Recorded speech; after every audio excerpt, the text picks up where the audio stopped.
PR. And one is more major, and one is relatively speaking minor. Lots of proteins go down. Can you tell these two? Just write two words. One for pathway 1, the name. The other for the name for the other. So maximally 2 words will do the job. Don't write too long. If you need more words, it's fine. So the question is, I think it's the solution.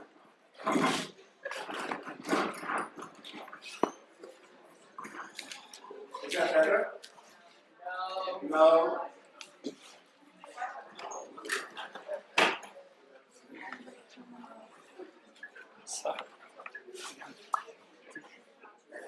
Well, no saved on the Hello, is that better? on the inside. Oh, okay.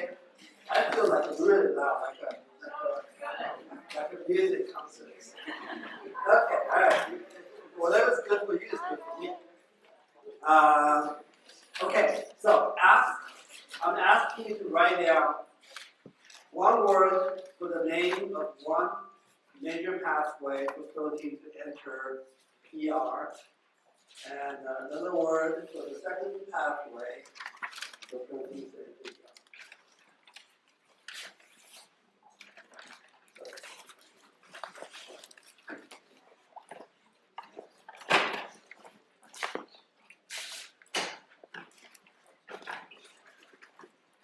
You did not attend last lecture. Try to go back to towards the end of the third lecture. That's what that was like.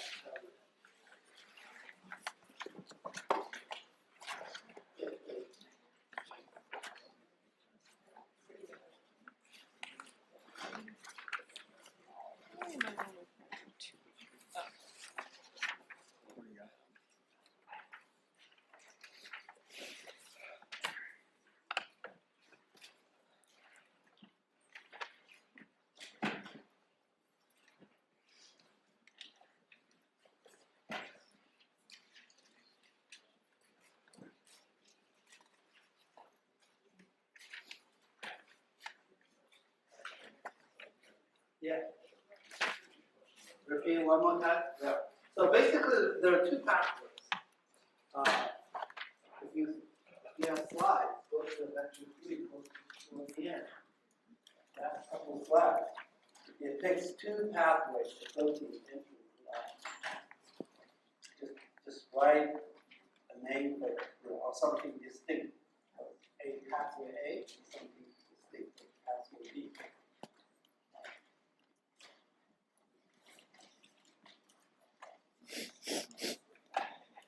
How many people got it?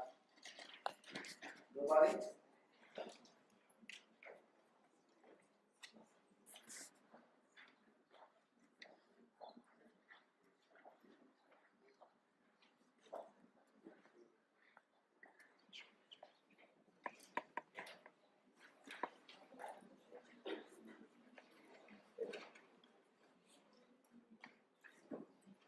Does this help? This slide help?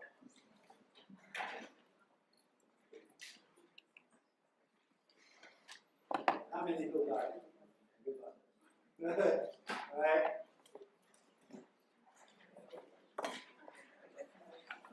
All right. So now we're going to talk about how.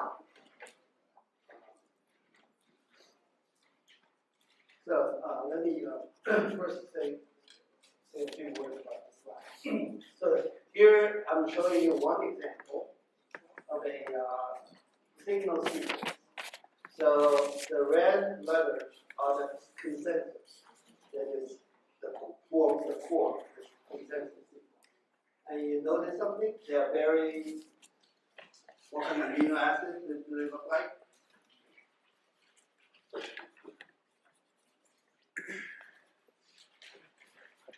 Hydrophobic, right? They're very hydrophobic. And that makes sense because they have to come through the protein channel. And then also okay, I'll just move on to the next lecture. The next slide. So now let's think about the mechanism, right? So if we want to have a protein which is growing on the protein machine, which is ribosome, and halfway during translation, right? So that's why it's called translation. You have to have this growing chain at least the tip, which terminus? N terminus or C terminus? Of the growing chain. Which end is translated first? N terminus. So this growing, the N terminus of this growing chain now has to be aligned with a pore on the ER membrane. That's a lot of work, right? So that has to have some really quite precise method to do. Now, we talked about the RNA. We mentioned about polysomes or polyribosomes. So we mentioned that each mRNA that being translated is not being translated by one machine. It's actually translated by multiple machines, multiple ribosomes. So then, if you imagine this RNA is attached to the surface of ER, how many pores? Should be multiple pores, right? So each attachment of an mRNA to the ER surface actually creates lots of these pores. Each pore obviously needed one translation event. So there's a protein that goes in while being translated. And there should be also energy that pushes it forward into the okay. And then you also need some process. The proteins that process, cut off, or at least recognize the signal sequence, right? You saw an example that you sure a protein is small and precursor that's a cleavage. Some protein may not, the signal sequence may not be cleaved. So we'll see examples later. So anyway, so you basically need a package, a coordinated action of multiple proteins working together to make it possible.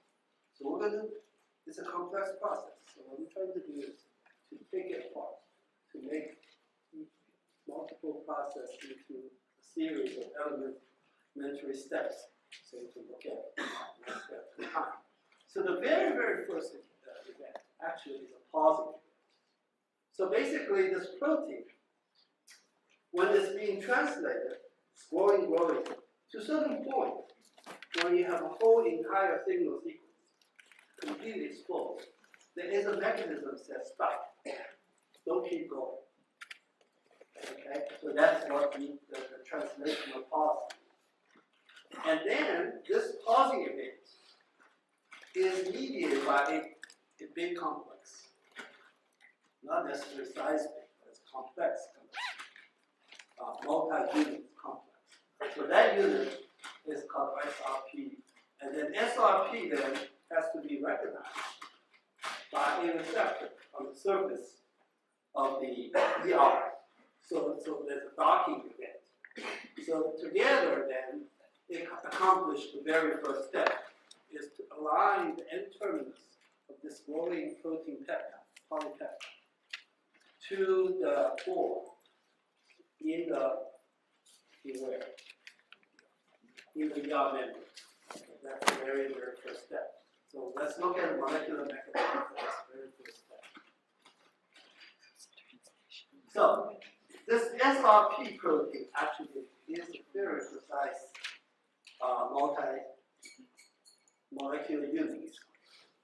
It not only contains the protein subunits, but actually also contains RNA. So from this diagram, can you tell which component is the RNA? What's the color? Red, right? You guys are good. You're recognizing proteins that this is RNA, right? This is very helical-like structure. Okay? So this red molecule is actually, now you have actually encountered these two examples of the small RNA, which now being coding sequences, but rather play a functional role. Right? So we mentioned that there's a ribozyme function of a ribosome subunit, and here's one example that is RNA molecule being a part of the actual structural component of a protein machine. So it's a riboprotein. So it's called SRP. So this SRP, because we have this multi-protein subunits, that means this complex can have multiple functions residing in the same complex. On the left-hand side, the tip depicts a translational pause domain of a protein. So that's the protein. So this protein actually is an RNA binding protein. It binds to a specific domain of this RNA, so that's why it sits at the tip. Okay? And on the other side, you have a signal sequence binding pocket. So it's a pocket. Because signal sequences are pretty diverse, although they tend to be hydrophobic, but they do not have to be precisely the same sequence. So there's a room for some flexibility. As long as it looks similar, the pocket can accommodate and bind. So this whole entire thing is like two arms just wrap around the ribosome, hugging the ribosome, and causing two things. Causing, number one, pausing of the growing, the translational process. So this pause domain binds to that N-terminus of that protein. And the other end basically binds to the signal sequence. So together, they just basically guide RNA and then take it to the surface of the ER. So this pocket, because remember the signal sequence is hydrophobic, so the pocket is also hydrophobic, and it's methionine rich, right? Methionine is hydrophobic.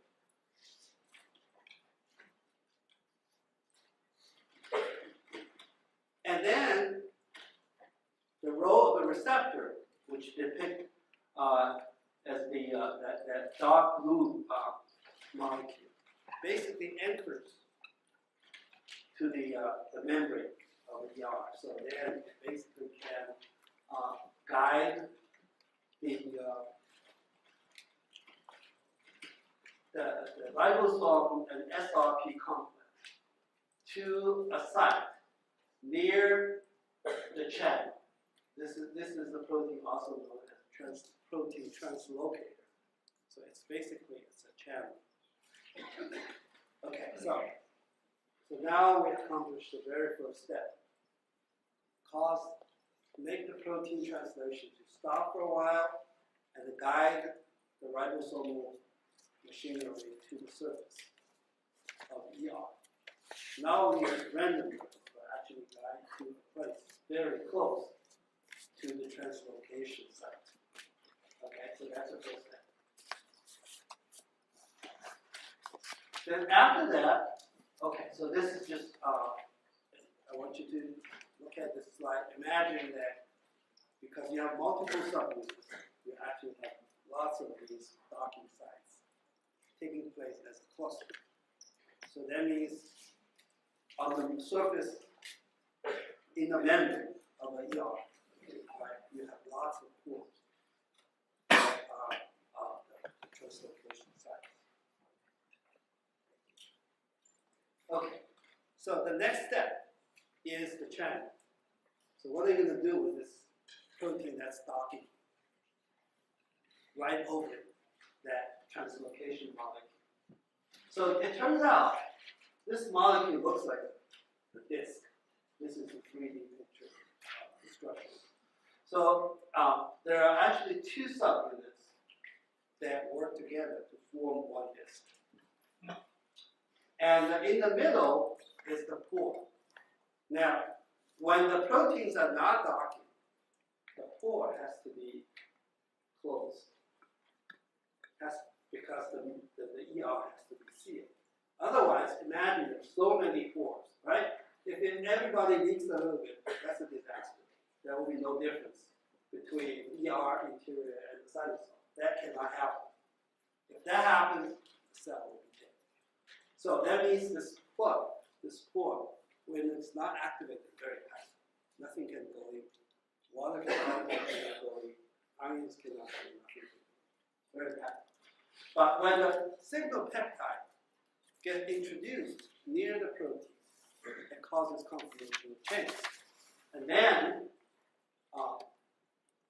it shows its open conformation. The peptide can go through. But still, the whole thing is very tight. Okay, so that's the first step. You need to find a way to open up the translocator. And it turns out each translocator subunit is too small. It's not big enough for a ribosome to dock. You actually need 4. So when you have 4 together, then it's big enough to provide molecular platform for the ribosome to dock. But each time, only one of the translocators actually opens. The other 3 will just be collaborating. Yeah. So you need 4, but every time only one actually functions. And so this translocator was initially discovered in yeast, Saccharomyces. So that's why you see lots of these names start with sec, something, sec, something. Because in early days, the most effective model for molecular study, one of the most effective is yeast. Lots of genetics, screening. So lots of cell biology information will derive from studying yeast. So you see lots of sec something, sec something. This is the sec 61. I guess that's the mutation number 61. Okay.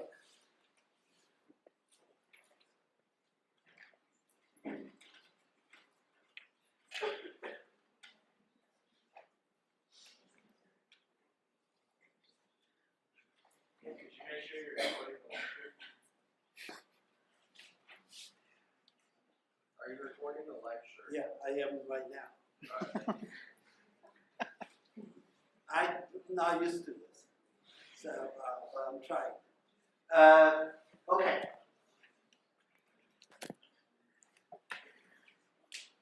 So, as I mentioned to you, the thing has to be really tight. So how tight it is actually. So somebody actually bothered to measure to see how tight are these pores when they are being translated and when they're being opened. So this is the experiment. So they used a quencher that can quench the fluorescence inside this ribosome, free like ribosome. So this is, imagine this is a channel where the growing peptides coming out.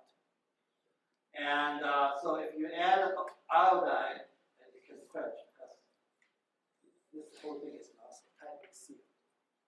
Okay. And then they do this experiment. So they wait until this protein docks. Then they add this iodine to the cytosol side of the cell. Now imagine if it seals very, very tightly, what happens? You will not be able to quench it, right? Because it's well protected. That would be the case.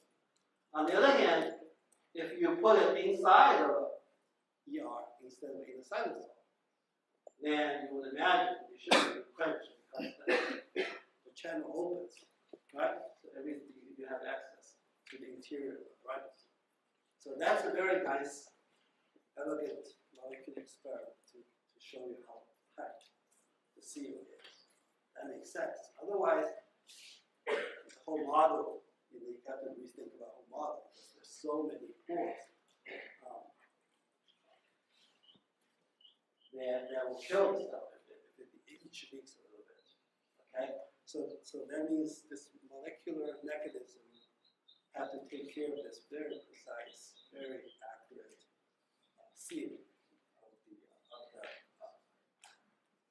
series points.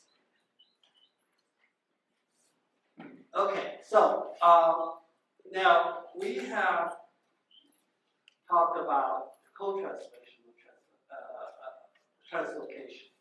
But actually, in eukaryotes, there are some proteins, quite a few of them actually, are entering the ER through post-translation mechanism. That is, the protein actually has been translated completely. And then there are guide proteins that actually take them to the surface of ER. And you use a different set of mechanisms. Here, you have these protein labeled blue, these are sort of bit. So those are proteins that reside in the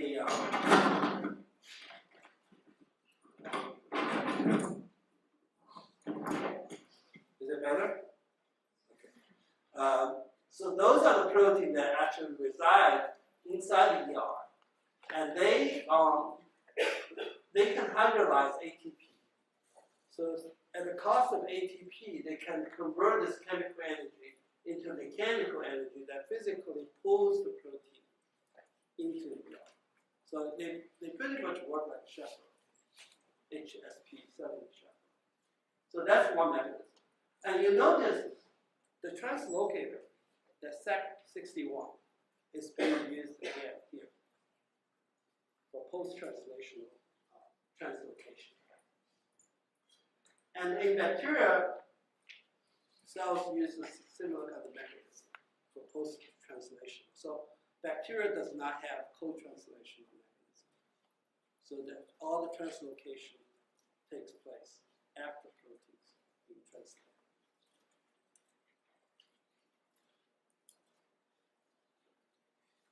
Okay, so now, imagine the protein now that at least N-terminus tip has entered ER.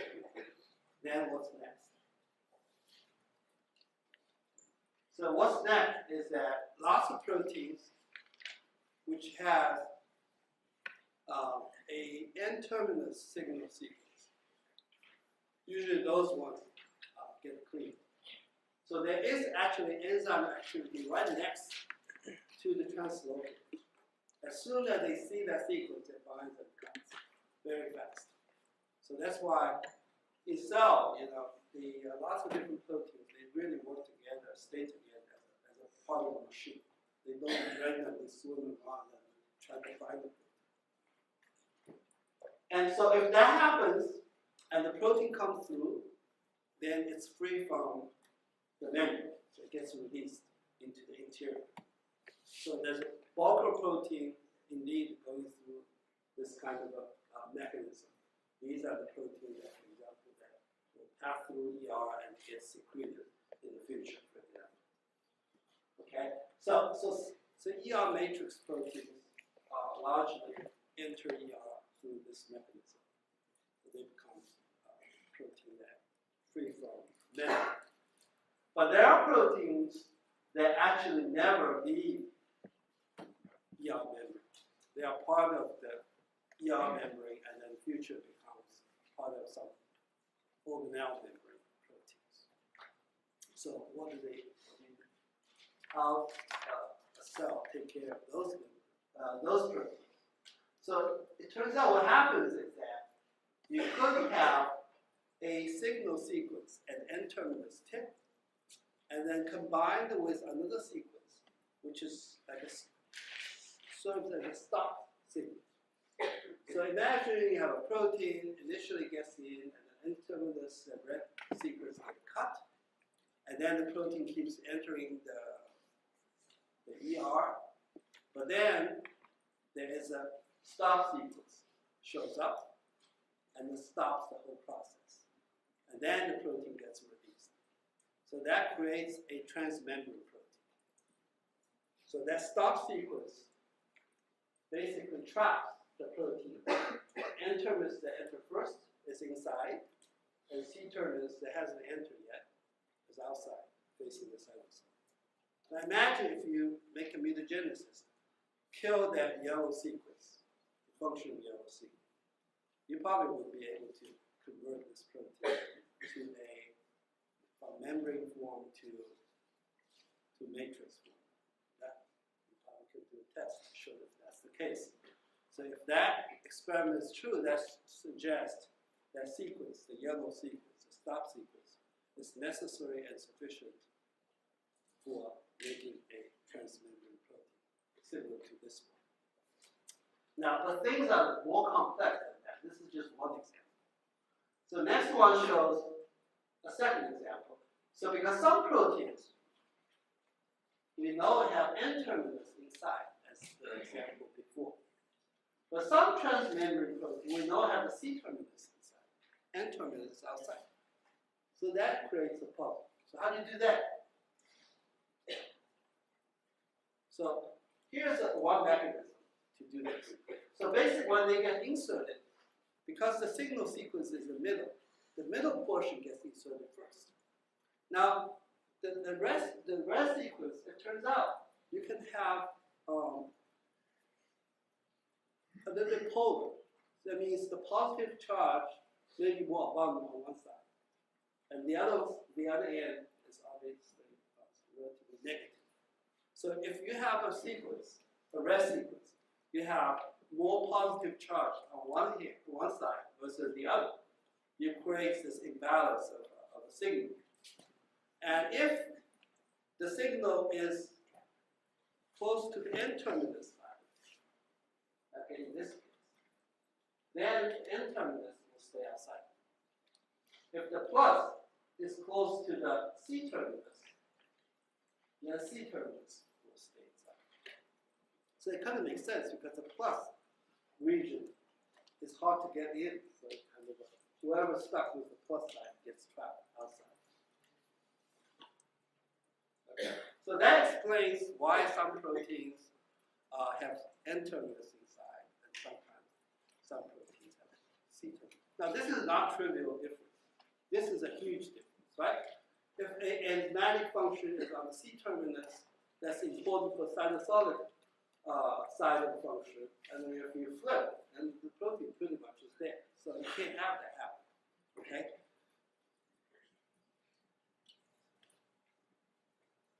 And then you have an even more complex situation, because we know lots of proteins have multiple transmembrane domains. Now that gets really tricky. So the next slide, I leave that to you to figure out, to make sense out of this slide. So basically, how can you make a 1, 2, 3, 4, 5, 6, 7. So there's 7 transmembrane domain proteins. And there's a huge family of receptors. They're all like this. So there's a heavy burden of making this kind of proteins. Okay, without these proteins, the brain will not function. Lots of drugs are actually ligands for these kind of receptors. So there's a huge family of very important proteins. So you go home and figure out how try to make sense out of this. Okay? So any questions so far? Yes. Don't ask me any questions about this one. I leave that to you. That's your job to figure out tonight. Huh? And then you can ask me. I'll ask your TA. Okay, any other questions? All right. Okay, so now we move on to a new topic, glycosylation. Now you all heard protein or glycosylation. So not all protein can be glycosylated. It requires certain preconditions. Number one, you've got to have some glycosylation sites, which mean those sequences that can be recognized by an enzyme to donate sugar residues to the site. And the core, the most important sequence in this site is asparagine. So this asparagine molecule, the side chain of asparagine, can be linked to this branch sugar. Okay, so this kind of glycosylation, because the short name for asparagus is what? What's the single letter word for asparagus? N. Letter N. So that's called N-linked glycosylation. Okay, so all glycosylation events that take place in ER are N glycosylation.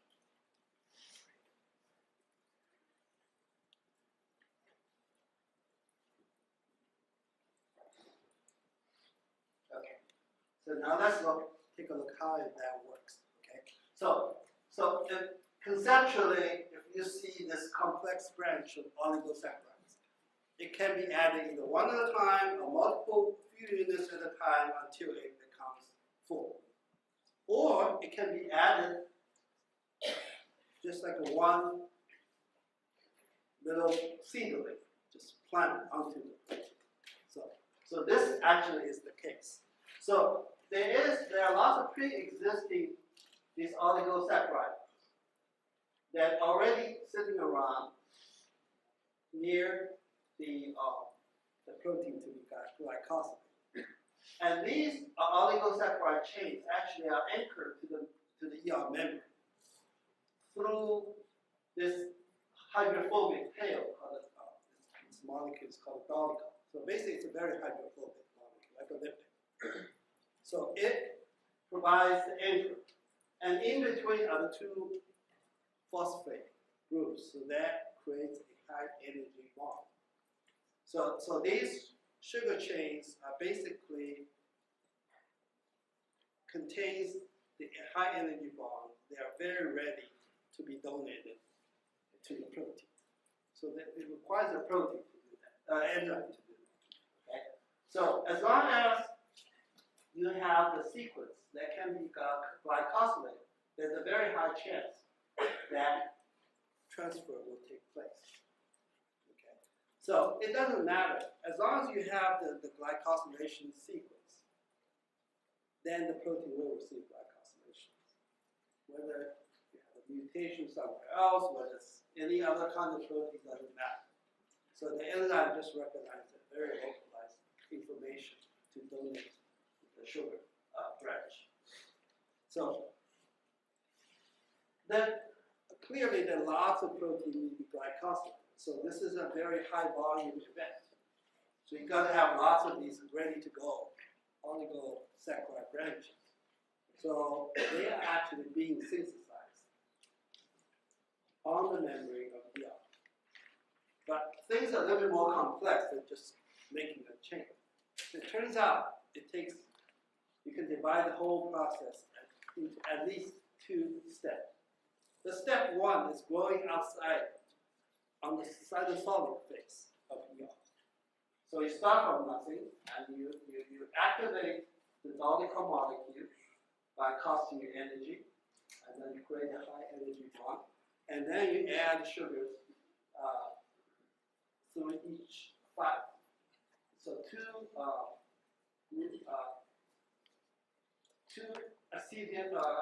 acetylglucoside, and then followed by 5 mannose. So that's 7 sugar residues are added outside. So once it reaches number 7, that's a magic number. Then there's need to be a flip.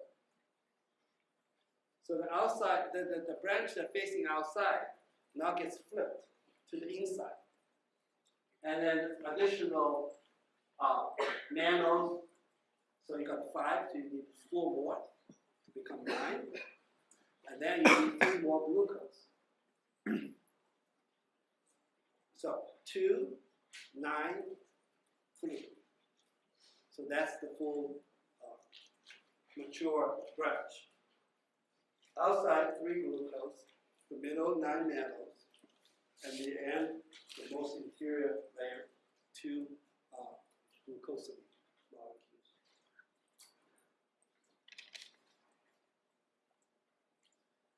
Okay, so that is an overview of glycosylation. It takes place the transfer takes place inside the ER. The whole branch is transferred as a whole thing. But this structure is made first initially on the salicylic phase.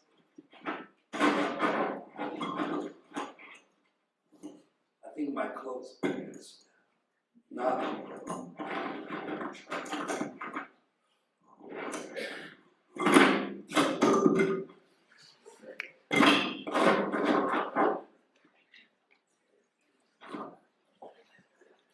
Keeps dropping, so let me try something different.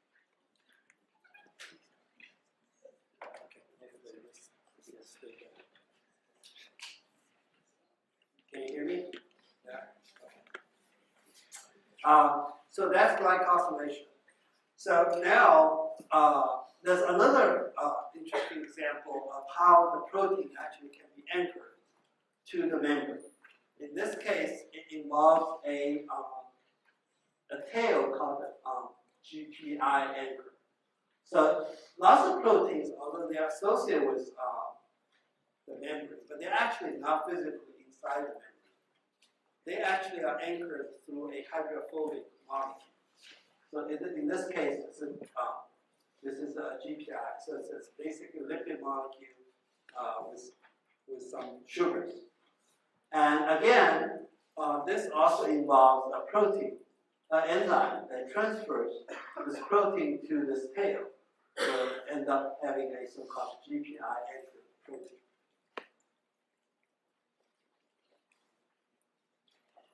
So this also happens in the ER because there's a large number of biologically very important molecules that are GPI anchored proteins. So now, once the protein gets into the ER, two things have to happen to finish up the process. One is you can get a protein completely folded inside the ER, because when they come through, they will unfold. So that's another thing is you got to have at least two subproteins.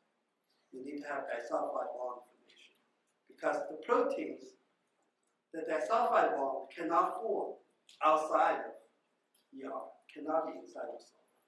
Cytosol, the pH is too high. It's not a good environment to form disulfide bond.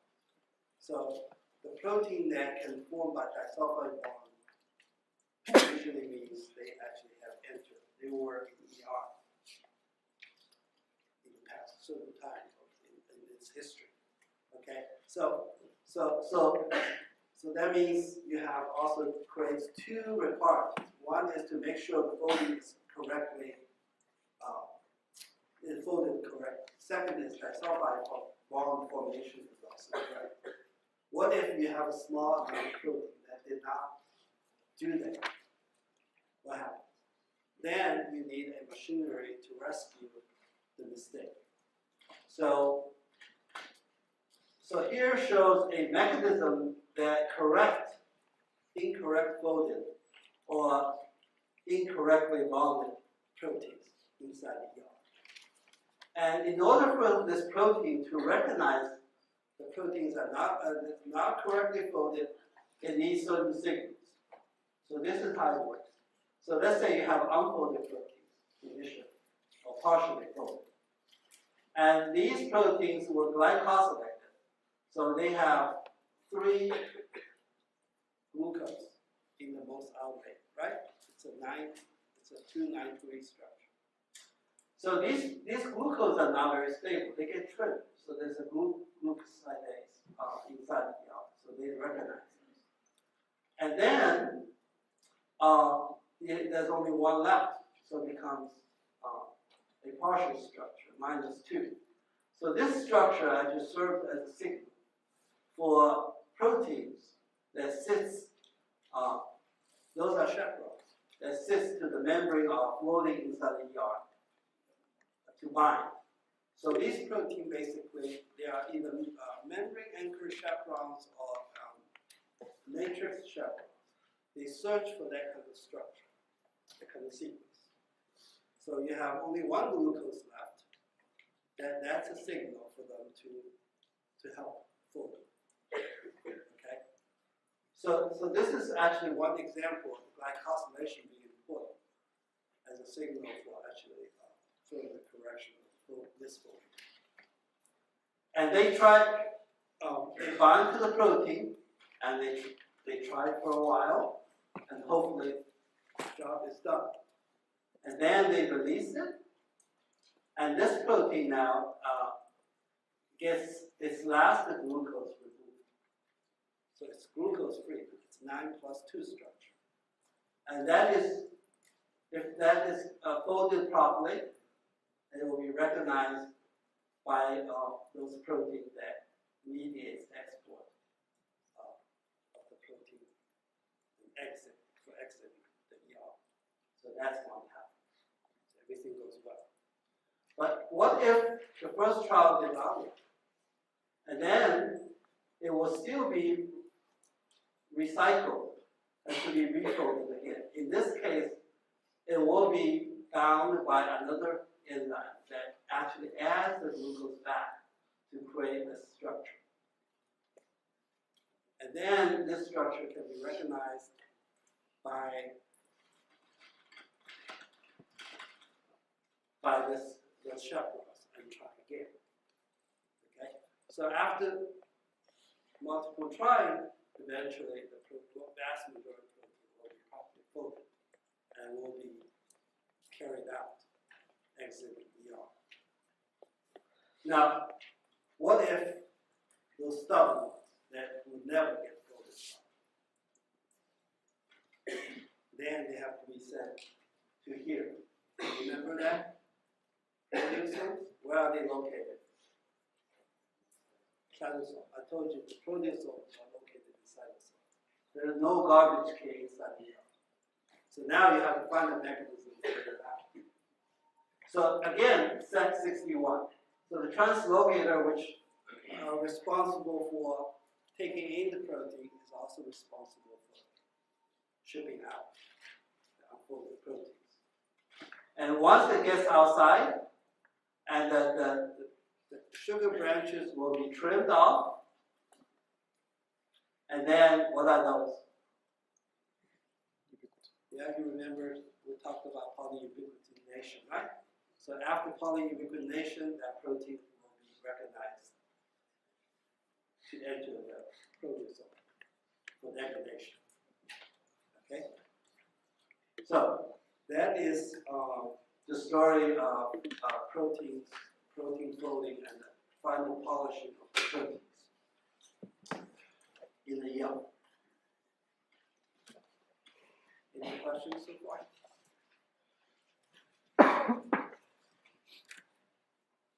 So, now imagine like a cell is being heat shocked under a very high temperature to a cell.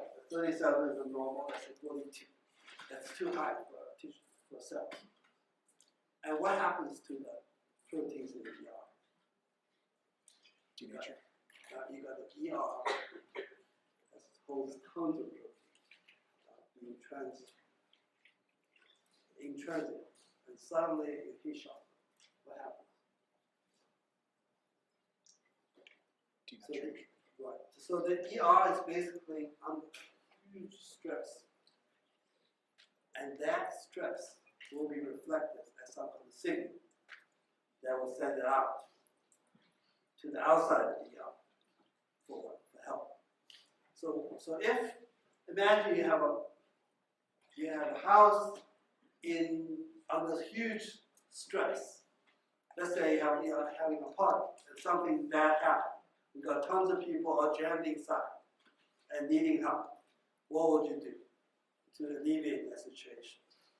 And that's what the cell needs to do. First, you don't want more people coming in, right? Party is over, right? No more people coming. You want people to get people out and not in. But these people cannot get out because they're wounded. They're hurt. And these proteins are denatured because of heat shock. They can't get out. So now what do you do? What would you do? And what will cell do? Do something that makes sense. First, you want more proteins to come in to be folded. Stop. What's the second thing you want to do? You want to get more chaperones in to help to fold these proteins. Right? So you want to get help. So the ER actually has multiple signaling pathways to do all this at the same time. So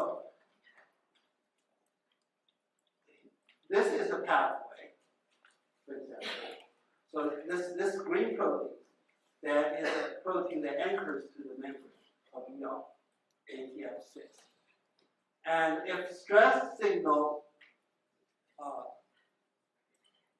becomes strong, it will trigger a cleavage, so that this protein will be cut at the neck and moved into the nucleus or to somewhere to regulate gene expression to increase the protein that help fold, for example, chaperones. So that's one mechanism. So you physically dispatch a messenger from the surface of the ER to, let's say, nucleus for gene regulation. Okay. The second mechanism here is that you have no physical dispatch of the messenger, but you create a conformational change of the surface protein. This is PERK. And then this protein then creates a novel activity. Okay? So this novel activity, let's say it has kinase activity. So it will phosphorylate proteins in the cytosol. So, for example, it can phosphorylate translation of initiation factors. Right? We talked about initiation being a very important step for translational regulation. So you can, in this way, can reduce the translation of proteins that creates a workload.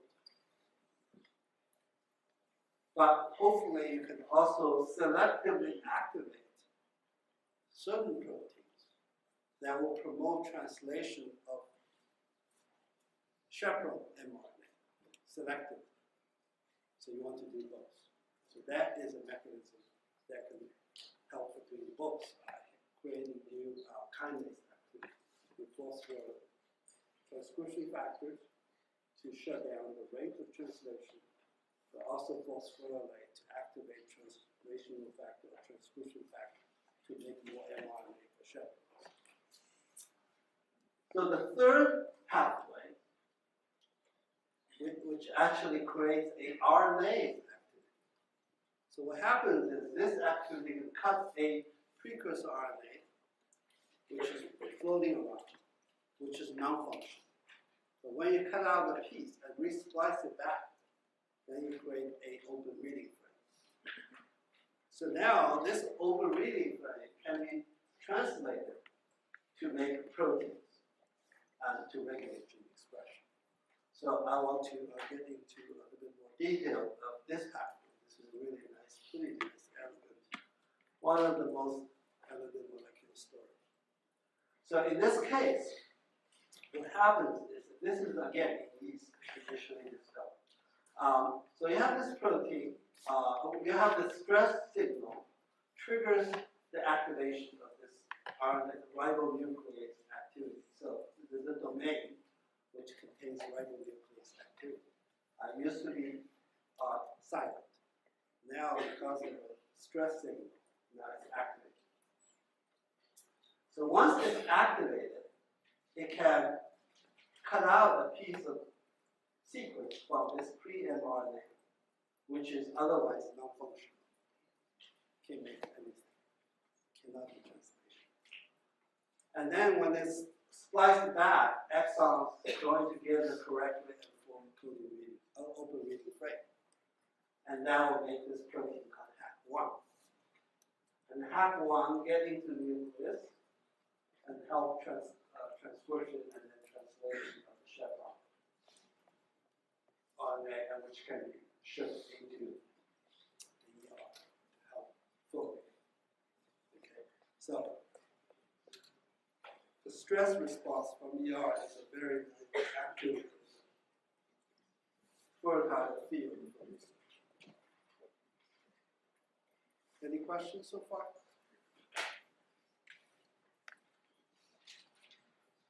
Okay. So, chevrons, well, we have been talking about chevrons being important for multiple things. So there's a biochemist. He was wondering if I can create some small molecules that functionally mimic protein chevrons. So he published this experiment. I left this picture from this research paper. So what it shows here is that initially there's a chevron deficiency. And this particular protein, which needs chevron to be folded, are very unstable without this drug. So you see a degradation, and at 60 minutes there's not much left. This is a precursor, and this is mature form, and there's very low mature level of mature form. Basically, it's partially defective because the folding is inefficient. If the protein is not folded for a long time, it ends up being degraded. And then he added pre-incubated tissue culture cells with this molecule. So it's an organic molecule, get into cell and it does its thing. And then he did the same experiment. He found now he can see even after 180 minutes, there's lots of mature form of protein. So there's a very large difference between this and this. Then he folded it. He did quantification. So it turns out this molecule actually can mimic the function of this chevron, which is partially deficient in the cell. So this work raised the possibility that you may be able to use small molecules to help folding of certain proteins that causes diseases. So in other words, chevron could, at least replacement of a chevron molecule function can be a sort of drug target. So that's one way that one can design drugs to treat certain diseases. So that's the concept.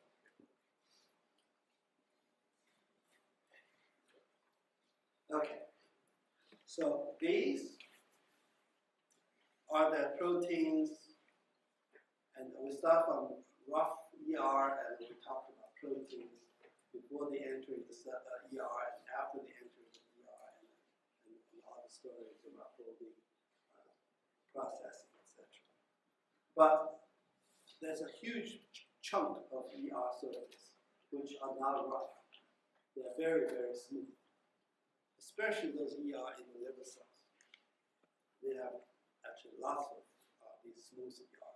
And also these smooth ER areas can be expanded. For example, on Friday night, if you go downtown and drink a glass of alcohol, the smooth ER area probably is expanded in your liver cells. That's because these are for different functions. So one of the functions is for detoxification. You oxidize these toxic molecules, including alcohol. And also, it generates hormones, also provides the site for the proteins of the ER to exit. So I listed a bunch of functions here. And also, I don't know if you are aware of this. One of the unique features about ER is it's very calcium rich. You know that?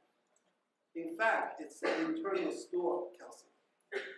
So, if ER leaks, membrane leaks, there will be a huge surge of calcium in the cytosol. That's enough to kill a cell. So the calcium level in ER is rich, but has to be very tightly controlled in terms of calcium traffic. And the cytosol, on the other hand, has very low level of calcium. And if there's a transient surge of calcium, that usually triggers some biological events because calcium is an intracellular signal for lots of events. So calcium trafficking is very, very important. So I want to just mention that. And this is especially important for muscle cells. when we talk about muscle cells, how muscle contracts, we'll come back to the calcium ER. Okay, and this slide shows the synthesis of lipids, because a cell constantly needs new memory. The old memory gets internalized, degraded, and new memory has to be formed to compensate for the loss. So that during a given period, you can see a cell maintain its size and shape. Because there's a balance between loss and the gain of memory. So all this memory gains start from ER. So ER is the source to create all these bio-memories for different organelles and cell memories. So that's another heavy workload for ER. So ER that's why ER is so important. And the volume of ER in the cell is also huge. So initially, all the memory synthesis takes place only on the outer layer of the ER, because ER memory is double layer, bi-layer. So imagine if this keeps going, then you create a huge imbalance that cannot last for a long time, right? How can you have a membrane double layer? One layer keeps expanding, the other layer remains the same. That can't work. Okay?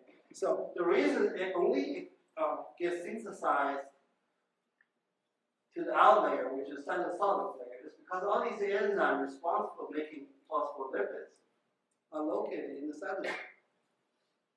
So how do you solve this problem?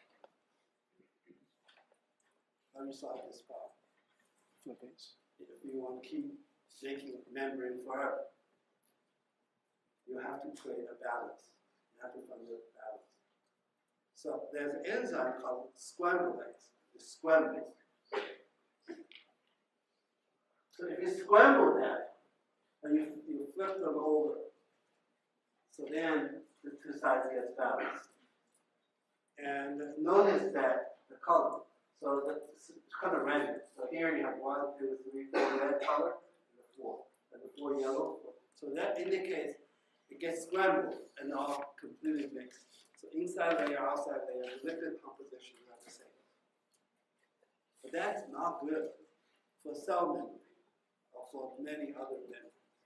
So then it costs another layer step, which costs energy, to somehow do a selective flipping.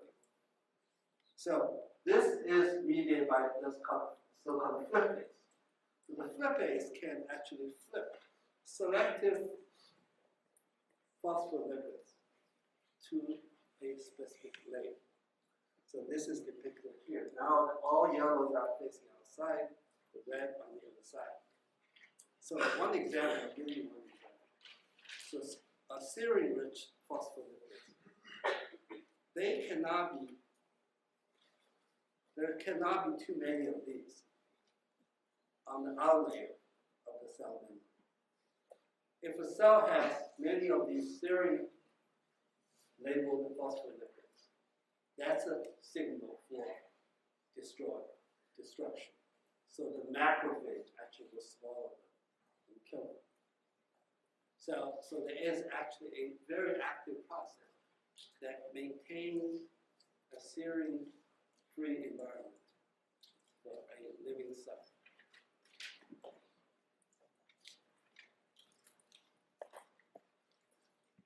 So, two kinds of membrane, lipid processing enzyme. The scramblase that scrambles, they flip, but in a random way. And then you have this flippase, which is selectively flip certain phospholipids to one side versus the other. Okay. So, any questions so far? So now we are changing topics. So now we're going to talk about trafficking. Now you create all these proteins, you create all these large amount of lipids in the ER. What are they going to do with them?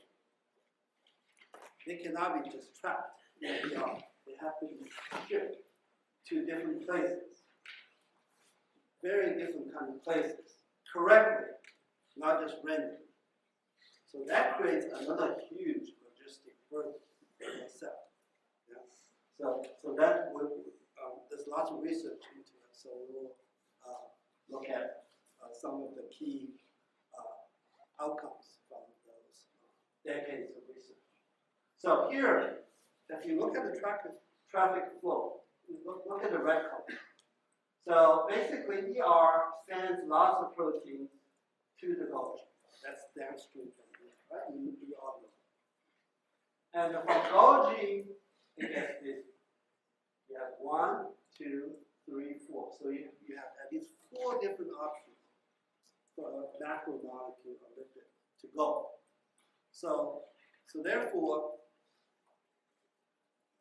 and also Golgi actually has it's a stack. So it actually has 2 different sort of compartments, 2 extremes. One is called a cis, they're facing ER. The other is called a trans, that face the cytosol. So on the trans side of the Golgi, you have a very active sorting process. So we say the trans Golgi network, the trans part of Golgi, actually is a very busy sorting station. Okay. So we'll come back to how these 4 different pathways, how proteins are sorted to get to each pathway. And another thing is you look at the blue arrows. So in this case, you have some proteins that reach the Golgi, actually that comes back to ER. So those proteins tend to be resident proteins in ER. Now, then you get, why do you have to leave and come back? We'll answer that question. Why do you have to leave and come back? Okay? And then also you have proteins that do reverse flow. For example, you have proteins that get shipped to late endosome, to the lysosome, and then this blue arrow shows certain proteins get recycled back. For example, these carrier receptors that need to be reduced to carry more product forward. So we'll talk about that also. And another place which is busy is the early endosome. So early endosome is another important sorting station. Now you can see you have proteins that go to cytoplasmic membrane or cell exterior, and you have proteins that get endocytosed back to early endosome. And there are also proteins that actually stay in early endosome, and when they're ready, they get shipped out. And there are also proteins that come from early endosome to late endosome to lysosome to be degraded. This red arrow. So early endosome is another busy place where lots of trafficking to different directions take place. So there are 2 busy spots. One is early endosome, one is trans-Golgi network. We'll come to talk about those. And then finally you have the secretory vesicles. So those are regulated the release of things from interior to the outside of cells. Can you think of example biologically important material being released to the outside? Neurotransmitter. Yeah, neurotransmitter. How about the insulin, right? So lots of protein hormones need to be, they have to traffic through this pathway. So they have to be regulated. Because when the sugar level is not high, you can't release insulin, otherwise you kill them. Right? So it has to be regulated. Okay, so there's lots of stories we can talk about, but we'll select some topics for the next lecture and this lecture. Okay, so this is another way to look at this traffic. So in the context of an organism, so same thing. Okay, exactly the same as the one I talked about. So the very, very basic mechanism for shipping those things from one organelle to the other, the basic units are the vesicles. So, for example, if you look at the materials that need to be shipped from ER, so we basically two kinds of things get shipped. One is the stuff inside in the matrix, as well as the membrane that forms the vesicle. So when the vesicle leaves, it takes a chunk of membrane and a certain part of the interior material, so it gets shipped. Now, and so there's a process that will basically grab a piece of membrane and then forms a neck-like structure, and then cut off this piece, and then reseals, and now becomes a free product, right? So that's the initial process taking place on the surface or any donor compartment. Then this thing needs to know where to go. If it's non-directional, there are so many possibilities this vesicle can end up. So, but that is not the case. You actually have a directionality. They know where to go. So what they need to do is to have a mechanism to dock to the target compartment correctly. So, and then after docking, then they fuse. Now imagine you want two things to fuse. Two particles, less than 2 little droplets in water. It actually costs some energy to get them fused together. So there is a mechanism that provides instruction to tell these vesicles where to fuse, and then there are enzymes or proteins that tell them how to fuse. Okay, so these are the topics that we're going to talk about first. There are 3 types of vesicles, major types, that have been very well characterized. Clathrin, and you can look at the morphology, it's very different from COP1 and COP2. COP1, COP2 are more similar. So these vesicles contain coats. So they, because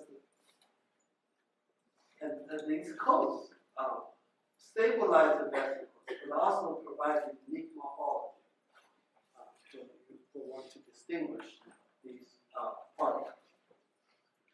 And the clathrin-coated vesicles have this, the clathrin really has this very beautiful tricycle-like structure. And then when they all kind of connected together, they form a beautiful cage. And with very defined shape. And so if you look at these particles,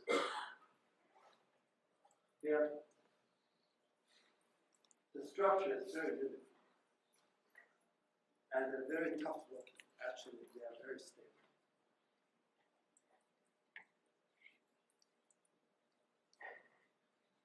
So, where can you find these kind of particles? What do they do? So it turns out different particles work in a different pathways. So the clathrin vesicles, depicted green here, they mediate endocytosis. So taking the stuff from the cell surface into the interior. They also mediate this secretory vesicle pathway by nibbling excessive membrane structures off the vesicle. Eventually form this nice, beautiful, mature vesicle.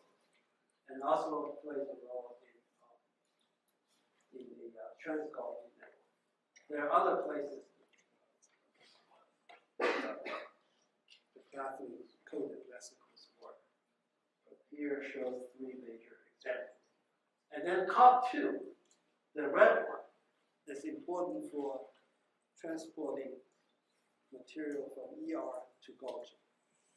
And the COP1, reverse, is mainly important for taking things back from Golgi to ER.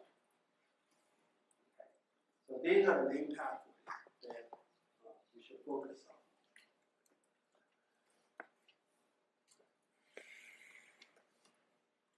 Okay, I think I'm going to just stop here. If there are 2 minutes.